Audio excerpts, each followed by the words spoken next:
La douleur avait été là toute la soirée, aiguë et brûlante sous la soie et la dentelle. Mais elle avait appris comment porter la douleur la manière dont d'autres femmes portaient les bijoux. Discrètement, invisiblement, avec un sourire qui ne se fissurait jamais. Pourtant, comme l'orchestre s'amplifiait et la lumière de cristal se fracturait à travers la salle de bal du Royal Plaza, quelque chose en elle se brisa finalement. Son souffle vint peu profond. La pièce pencha, les visages brouillés, entraînés de couleurs et de jugements. Cachée sous sa robe, de nouvelles échymoses hurlaient à chaque mouvement.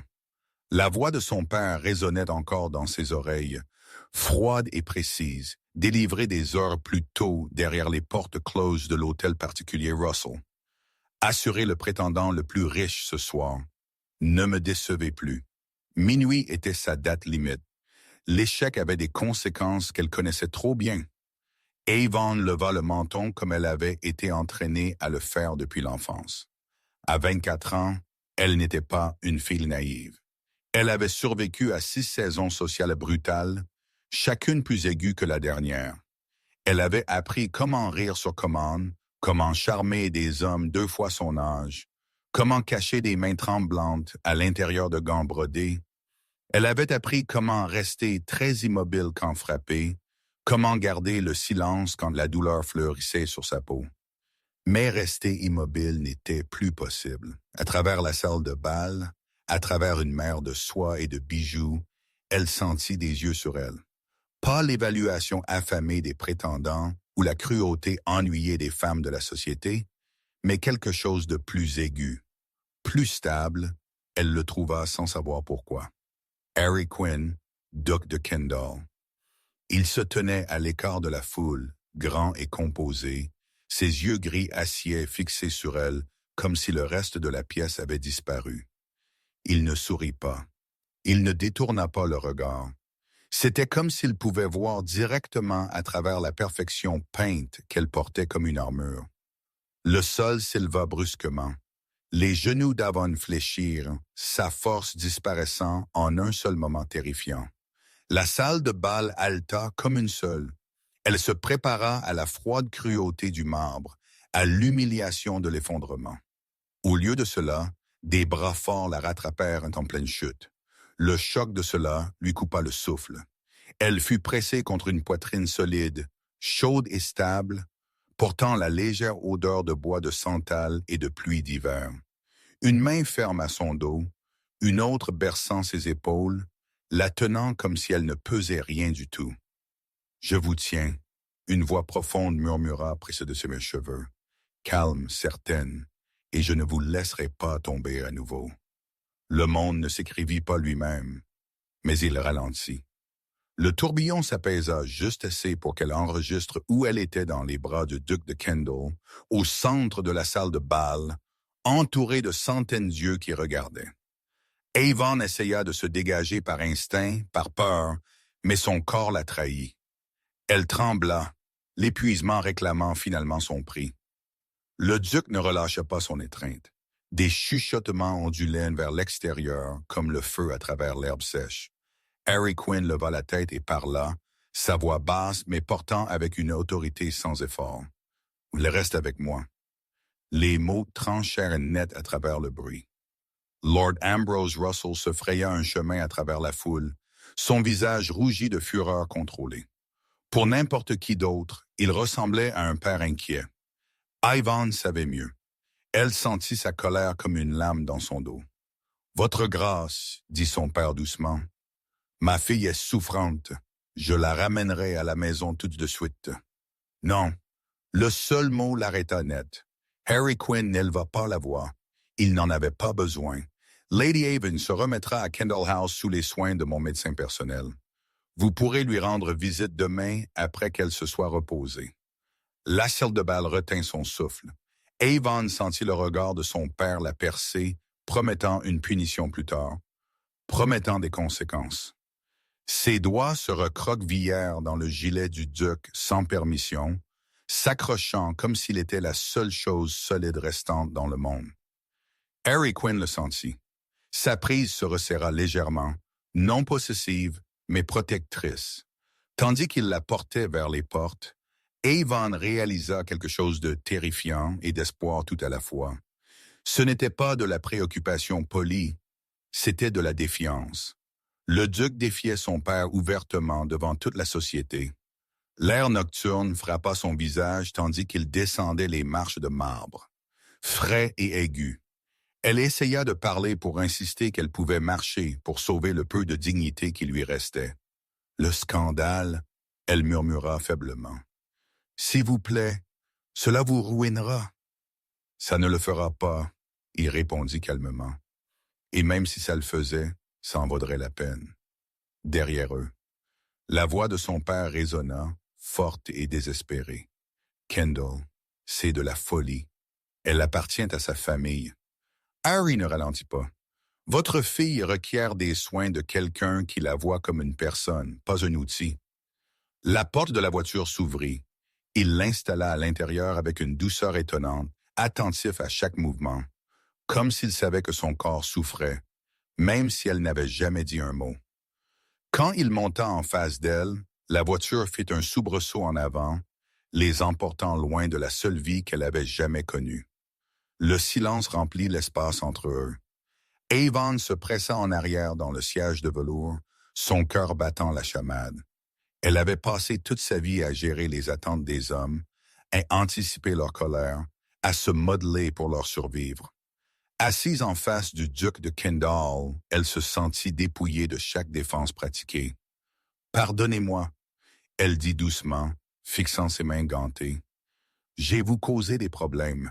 Si vous me rameniez juste à la maison, je peux expliquer à mon père. » « Regardez-moi, Harry dit. » Le commandement était doux mais inflexible. Elle leva les yeux. « Je ne vous ramène pas à la maison, » il dit. « Je vous emmène quelque part en sécurité. Personne ne posera une autre main sur vous sans votre permission. Comprenez-vous? » Les larmes brûlaient derrière ses yeux. La gentillesse avait toujours été plus dangereuse pour elle que la cruauté. « Vous ne comprenez pas ce que mon père peut faire. » Un sourire faible, sans humour, toucha sa bouche. « Je comprends exactement ce que les hommes comme lui font, et je comprends comment les arrêter. » Son regard tomba sur son côté tandis que sa main flottait inconsciemment vers ses côtes. Quelque chose de sombre éclata dans ses yeux, disparut presque aussitôt qu'il apparut. « Combien de temps ?» il demanda doucement. Elle ne répondit pas d'abord. Le silence avait été son bouclier pendant des années, mais quelque chose dans la tranquille certitude de sa voix le fendit. « Depuis que ma mère est morte, » elle murmura, « il y a 5 ans, il est devenu pire. Ou peut-être qu'il l'a toujours été. » La voiture roula à travers des rues éclairées au gaz tandis que ses mots se déversaient, tremblants et brisés. Elle parla d'attente et de punition, d'ecchymose cachée sous la soie, de peur déguisée en obéissance. Elle parla jusqu'à ce que sa voix la quitte. Harry écouta sans interruption. Quand ils arrivèrent à Kendall House, sa façade de pierre pâle rougeoyant d'une lumière chaude, Avon sentit une étrange douleur dans sa poitrine. L'espoir aigu et effrayant. À l'intérieur, les serviteurs se déplaçaient avec une efficacité silencieuse. Un médecin fut appelé. Des ordres furent donnés. Des limites furent fixées. Pas de visiteurs sans permission. Pas même son père. Dans le calme de la suite bleue, alors que son corset était desserré et que les douleurs lui volaient le souffle, la vérité ne put plus être cachée. Des ecchymoses dans des nuances de violet et de jaune cartographiaient ses côtes, ses bras, ses épaules. Preuve de cruauté mise à nu. Harry vit tout. Son visage devint immobile, comme l'air s'immobilise avant une tempête. « Vous ne retournerez jamais chez lui, » il dit, sa voix contrôlée mais féroce. « Pas tant que je vis. » Yvonne se recroquevilla, honteuse et terrifiée. « Vous regretterez cela. Je ne vaux pas la peine. » Harry s'agenouilla devant elle pour que leurs yeux soient au même niveau. « Vous valez chaque peine, » il dit, « et plus encore. » Plussant tandis qu'elle gisait dans un lit propre sous des couvertures douces, l'épuisement la tirant vers le sommeil, elle le regarda monter la garde près du feu, silencieux, stable, immobile. « Pour la première fois depuis des années, Avon ferma les yeux sans peur. Et quelque part au fond d'elle, une pensée dangereuse prit racine. Et si ce n'était pas le début de sa ruine, mais le début de son évasion? Avon se réveilla aux voix résonnant à travers Kendall House. Pendant un battement de cœur, la terreur la saisit, son corps tendu, se préparant à une douleur qui ne vint pas. Puis la mémoire revint en hâte. La salle de bal, la chute, des bras forts. La voix du duc lui disant qu'elle ne tomberait plus. Elle s'assit lentement, ses côtes protestant avec une douleur sourde. La pâle lumière hivernale filtrait à travers de hautes fenêtres, plus douce que n'importe quel matin dont elle se souvenait. Et elle n'était pas dans sa chambre d'enfant. Elle n'était pas dans la maison de son père. Elle était en sécurité. Les voix en bas devinrent plus claires tandis qu'elle enroulait une robe autour d'elle et se déplaçait vers la porte. Une voix qu'elle connaissait trop bien, calme en surface, aiguë en dessous, celle de son père. « Je demande à voir ma fille immédiatement. » Arvin se figea. Son pouls battait à tout rompre dans ses oreilles, tandis que des souvenirs montaient sans être invités. Des portes claquaient, des pas dans le couloir, le son de la colère mesurée et précise. Puis une autre voix répondit, basse et contrôlée. « Ceci est ma maison. Vous baisserez votre voix ou la quitterez, Harry. » La main d'Avon trembla contre le cadre de la porte. Chaque instinct lui criait d'intervenir, de descendre, d'apaiser la situation avant qu'elle n'explose. Ça avait toujours été son rôle, la pacificatrice, le bouclier. Mais ses côtes brûlaient comme si elle la prévenait ce que l'obéissance avait coûté. Elle resta où elle était. Du haut de l'escalier, elle pouvait voir le hall d'entrée en bas. Son père se tenait rigide dans son manteau sur mesure, la fureur à peine retenue. Harry lui faisait face avec une autorité tranquille, sa posture détendue mais inflexible. « Elle est ma fille », Lord Russell dit. « Quelle que soit la maladie qui a causé le spectacle d'hier soir peut être gérée en privé. »« Comme c'est curieux, » Harry répondit. « Vous parlez de maladie tout en ignorant les blessures couvrant son corps. » Le silence tomba lourd. Le souffle d'Avon se coupa. Son père rit sèchement. « Ma fille se fait des ecchymoses facilement. Toujours. Les côtes cassées se font-elles des ecchymoses facilement aussi? » Harry fit un pas de plus. Les marques en forme de main se forment-elles par accident? Pour la première fois dans la vie d'Avon, elle vit la peur vaciller sur le visage de son père. « Vous dépassez les bornes. » Lord Russell claqua. « Cela ne vous concerne pas. »« Cela me concerne, » Harry dit, parce qu'elle s'est effondrée dans mes bras. Parce que j'ai vu la vérité écrite sur sa peau et parce qu'elle restera ici jusqu'à ce qu'elle en décide autrement. Les genoux d'Avon faiblirent, non par peur cette fois, mais par le poids d'entendre quelqu'un dire sa vérité à haute voix. Le regard de son père balaya vers le haut, se fixant sur elle en haut des escaliers. Le calcul brûlait dans ses yeux, le même regard qu'elle avait vu chaque fois qu'il décidait comment la contrôler au mieux. Harry se déplaça légèrement, se plaçant entre eux. « Elle ne descendra pas, » il dit doucement, « et vous partirez. » « Vous pensez que cela se termine ici? » Lord Russell siffla. « Vous pensez que la société lui pardonnera d'avoir passé la nuit sous votre toit? »« Je ne cherche pas le pardon. » Harry répondit. « J'offre une protection. » La porte se referma quelques instants plus tard avec un son décisif final. Les jambes d'Avon cédèrent finalement. Elle s'enfonça sur les marches, tremblante, les larmes coulant librement maintenant que personne ne lui demandait de les retenir. Harry leva les yeux vers elle. En deux enjambées, il fut à ses côtés, s'arrêtant avant de la toucher jusqu'à ce qu'elle hoche la tête. Puis sa main se posa légèrement sur son épaule. « Il ne vous fera plus de mal, » il dit. Elle rit faiblement. « Vous ne le connaissez pas. »« Je connais les hommes comme lui, » Harry répondit, « et ils n'ont de pouvoir que tant que la peur l'alimente. » Au cours des jours suivants, Kendall House devint quelque chose qu'Avon n'avait jamais connu. Calme sans tension, ordre sans cruauté, gentillesse sans coup. Madame Graves la soigna avec une douce fermeté, la grondant doucement de s'excuser trop. Dr. Whitmore confirma des côtes fêlées et de profondes ecchymoses, son expression grave mais respectueuse. Du temps, il dit, et du repos. Et la sécurité.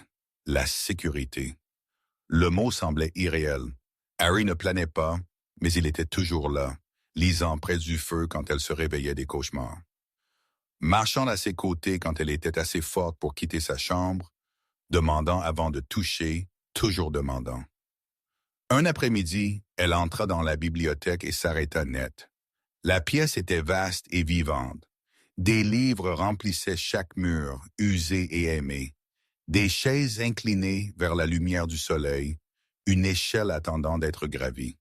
Harry leva les yeux de sa chaise et sourit, plus doucement qu'elle ne l'avait jamais vu sourire en public. « Bienvenue, » il dit. « C'est ici que je me cache. » Elle passa ses doigts le long d'une étagère.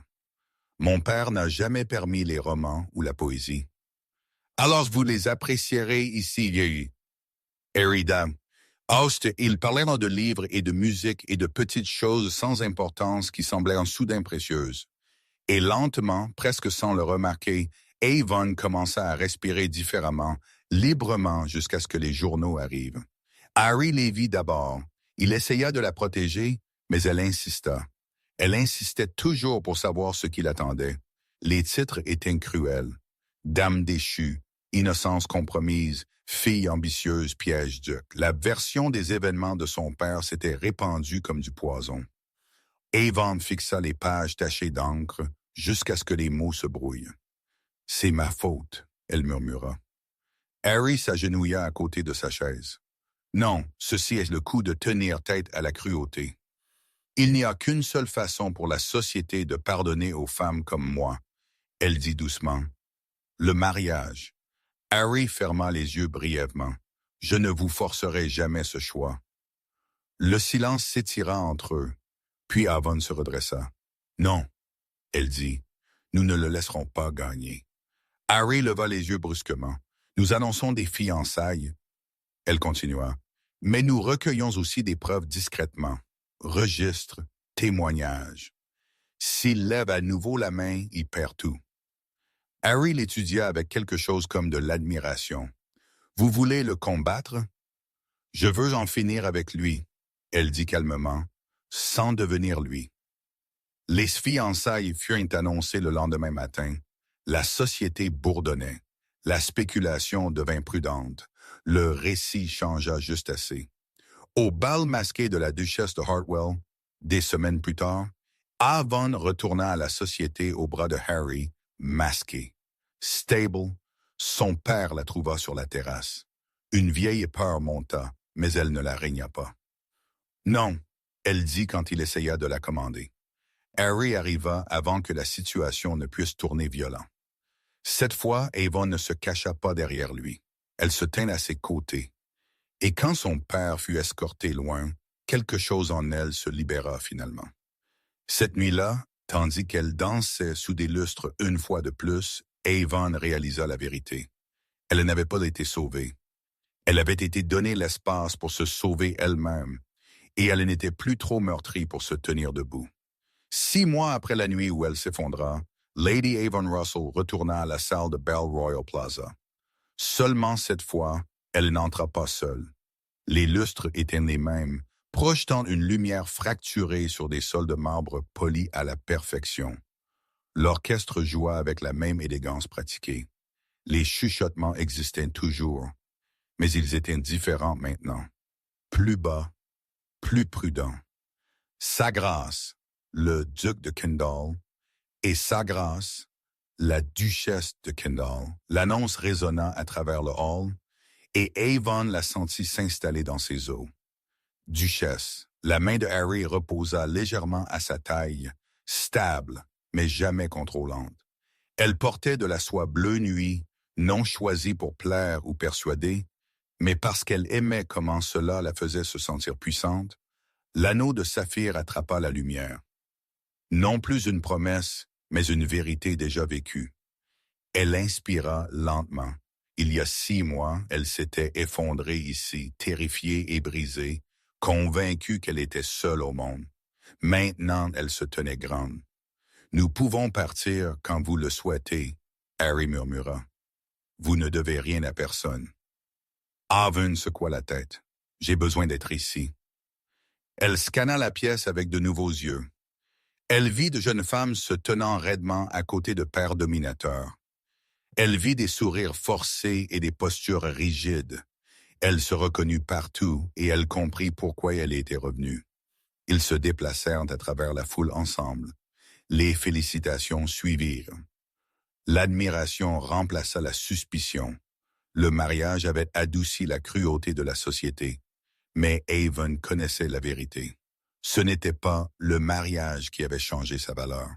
C'était son refus d'accepter moins que la dignité. Une jeune femme près de la table de rafraîchissement attira son attention. Robe rose pâle, mains jointes trop étroitement, yeux clignotant vers un homme plus âgé en uniforme. Avon sentit le resserrement familier dans sa poitrine. Elle s'approchait doucement. « Je suis Avon Quinn », elle dit chaleureusement. « Voudriez-vous marcher avec moi un instant? » La fille hésita puis hocha la tête. Elles se déplacèrent le long du bord de la salle de bal, loin des oreilles qui écoutaient. « Je connais ce regard, » Avon dit doucement. « Celui qui dit que vous survivez à quelque chose que personne ne voit. » Les larmes remplirent les yeux de la fille. « Je pensais que j'étais seule, » elle murmura. « Moi aussi, » Avon répondit, jusqu'à ce que quelqu'un se tienne entre moi et la cruauté et me rappelle que j'avais des choix. Elle pressa une petite carte dans la main de la fille. « Si vous avez jamais besoin d'aide, jour ou nuit, envoyez ce message. Une voiture viendra. Pas de question. » La fille le serra comme une bouée de sauvetage. Harry regarda de l'autre côté de la pièce, la fierté brillant sans être cachée dans ses yeux. Avec le temps, Kendall House devint plus qu'une maison. Le conservatoire ouvrit ses portes chaque semaine aux femmes cherchant repos et refuge. Les médecins apprirent comment documenter les abus cachés. Les avocats offrirent discrètement une protection. Des chemins sûrs furent construits pour celles prêtes à partir. Avon dirigea tout cela avec une calme résolution. Elle ne cherchait pas la vengeance. Elle cherchait la prévention. Lord Russell s'éteignit de l'influence sans scandale public.